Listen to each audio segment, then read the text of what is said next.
Big ബോസിൽ പലവട്ടം വിളിച്ചെന്ന് പറഞ്ഞല്ലോ. അപ്പൊ ബിഗ് ബോസ് ഇനി ഒരിക്കൽ കൂടെ വിളിച്ച എന്തായിരിക്കും? ഞാൻ ഓടും സത്യമായിട്ട്. വേറൊന്നും കൊണ്ടല്ല, എന്നെ സംബന്ധിച്ച് ഒന്നും ചെയ്യാനില്ല അവിടെ പോയിട്ട്. ഞാൻ പോലും അറിയാത്ത കുറെ ആൾക്കാരുടെ മുമ്പിൽ എന്നിലുള്ള ഒരു നെഗറ്റീവിനെ പുറത്ത് കാണിക്കാൻ പോകുന്നതായിട്ടാണ് എനിക്ക് ഫീൽ ചെയ്യുന്നത്. Because we have lots of negatives inside. നമ്മൾ ചില കാര്യങ്ങള് 1 പറഞ്ഞു 2 പറഞ്ഞു 3 പറഞ്ഞു 4 പറഞ്ഞു 5-ാമത്തേന് നമ്മൾ സടകുടഞ്ഞില്ലേ? അതൊരു നേച്ചർ.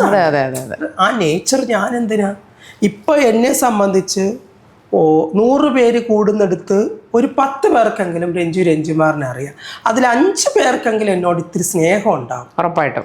ഞാൻ ബിഗ് ബോസിൽ പോയി ഈ 5 എന്നുള്ളത് 2 ആക്കി കുറയ്ക്കാൻ ഞാൻ താല്പര്യപ്പെടുന്നില്ല. എനിക്ക് കിട്ടുന്ന സ്നേഹം ജെന്യൂനായിട്ട് തന്നെ കിട്ടിയിട്ട് അത് 10 പേരെങ്കിൽ 10 പേര്. I am so happy. എനിക്കൊരു